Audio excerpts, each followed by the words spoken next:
Break के बाद स्वागत है आप सभी का। लगातार चुनावी अपडेट्स सबसे पहले पूरे सटीक नतीजों के साथ, रुझानों के साथ आईबीसी 24 सवेरे से ही आपके सामने रख रहा है और भानु प्रतापपुर की एक बार फिर से तस्वीर आपके सामने रख रहे हैं। भानु प्रतापपुर में अब 15 राउंड के अपडेट्स हमारे पास में दरअसल आ चुके हैं। 14 राउंड के अपडेट के बाद अब 15वें राउंड का अपडेट भी हमारे पास में आ गया है। 15 राउंड के अपडेट के बाद कांग्रेस पार्टी की जो उम्मीदवार हैं सावित्री मंडावी, वो 18,808 वोटों से इस वक्त आगे चल रही हैं। 15 राउंड की काउंटिंग पूरी हो चुकी है।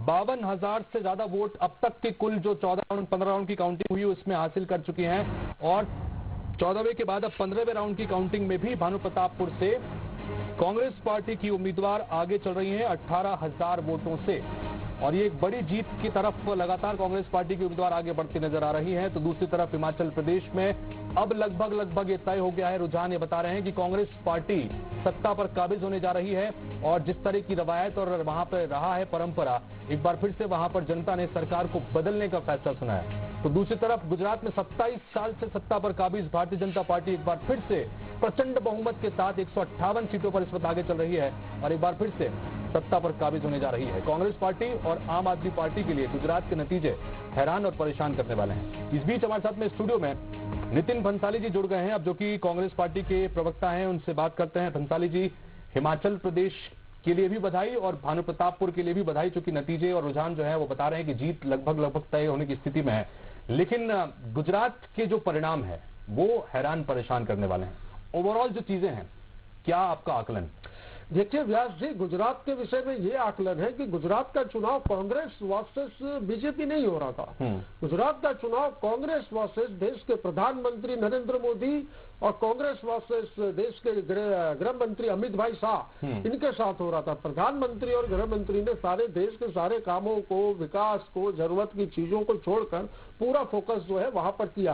पहली बार ऐसा देखने को मिला कि देश का प्रधानमंत्री छोटी से लेकर बड़ी सभाएं करते वहां पर नजर आ रहे हैं और पूरा ध्यान, जो मैंने की कहा कि देश के विकास से इनको कोई लेना देना ही नहीं था, इन्होंने गुजरात पर फोकस किया। निश्चित तौर पर कांग्रेस के लिए अच्छी खबर नहीं है गुजरात में इतनी सीटें कम होना। तो इस विषय पर कांग्रेस जो है आत्मचिंतन और मनन बिल्कुल करेगी और आगे इन नतीजों को कैसे सुधारा जाए आने वाले चुनावों में, इस पर बिल्कुल ध्यान देगी और काम करेंगे हम। लेकिन अगर गुजरात के पूरे चुनाव प्रचार अभियान की बात करें भंसाली जी, जिस तरह से, क्या ऐसा देख के लग नहीं रहा था कि कांग्रेस पार्टी ने एक तरह से वॉकओवर दे दिया था? क्योंकि कोई बड़े जो नेता हैं वो वहां पर जाके अपनी मौजूदगी दर्ज नहीं करा रहे थे। आपने जिस तरह से पीएम का जिक्र किया, राहुल गांधी लगातार भारत जोड़ो यात्रा के तहत पैदल चल रहे थे, लेकिन गुजरात प्रचार के लिए सिर्फ वो एक बार गए। तो ये जो जिस तरह का चुनाव प्रचार अभियान चला, प्लस आम आदमी पार्टी ने भी वहां पर ताकत झोंकी, क्या इन सबका नुकसान हुआ?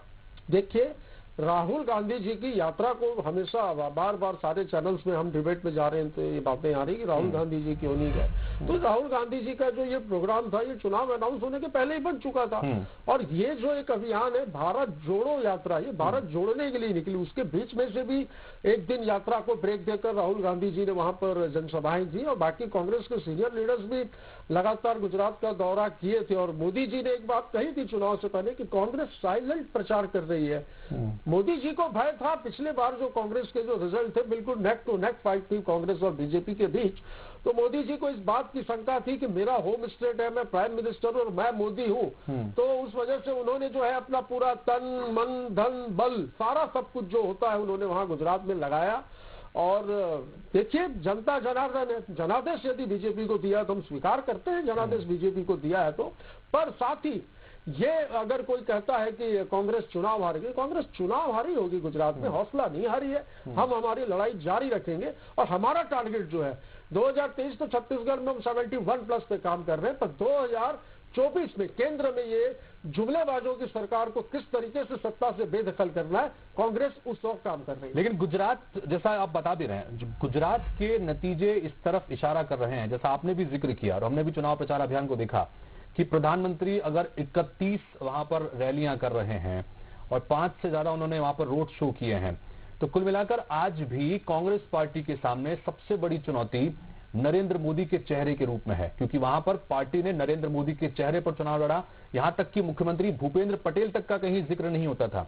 तो आप 2024 के संदर्भ में इसे अब एक चुनौती अगर कांग्रेस की पार्टी के सामने करें तो पीएम के चेहरे के रूप में एक बड़ी चुनौती तो है। देखिए, हमको तो यही नहीं पता था कि गुजरात में मुख्यमंत्री कौन है, और जिस प्रकार का देश के प्रधानमंत्री गुजरात में दौरा कर रहे थे, रैलियां कर रहे थे, समय दे रहे थे, उससे तो प्रधानमंत्री कम मुख्यमंत्री वो ज्यादा नजर आ रहे थे। 2024 के चुनाव मुद्दों पर होंगे व्यास जी, मुद्दों पर होंगे। देश की बेरोजगारी, महंगाई, महिलाओं पर हो रहे अत्याचार, बहुत सारे ऐसे मुद्दे हैं जिन मुद्दों से जनता का मन जो है बिल्कुल इस सत्ता से, इस सरकार से त्रस्त हो चुका है, और वो उस समय का इंतजार कर रही है कि वो अपने वोट की चोट से इस भ्रष्ट सरकार को किस तरीके से केंद्र से बाहर करे। हर चुनाव अपने मुद्दों पर होते हैं, चाहे वो नगरीय निकाय के चुनाव के मुद्दे अलग होते हैं, विधानसभा के अलग होते हैं और लोकसभा के अलग होते हैं। आप देखिएगा, निश्चित तौर पर गुजरात में लोकसभा के जो नतीजे होंगे ठीक इसके विपरीत होंगे।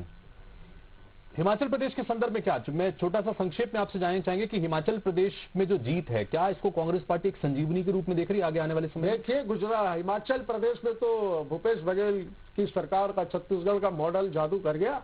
अब इस मॉडल की चर्चा पूरे देश में हो रही है। समझ में आया लोगों को कि ये मॉडल क्या है और इसको एक्सेप्ट किया। वहां पर देखिए, वहां के घोषणा पत्र में 5 बिंदु मुख्य जो थे, तो छत्तीसगढ़ में जो योजनाएं लागू हुए उसी के थे। छत्तीसगढ़ मॉडल का डंका वहां पर बजा है। अनुराग सिंहदेव जी, बहुत संक्षेप में टिप्पणी कीजिएगा, अब तक का जो तुरंत आकलन है हिमाचल प्रदेश के संदर्भ में भी और गुजरात के संदर्भ में भी, फाइनल कमेंट। देखिए, गुजरात मॉडल तो 158 बता दिया कि 27 साल के बाद किस तरीके की सरकार बनाई जाती है।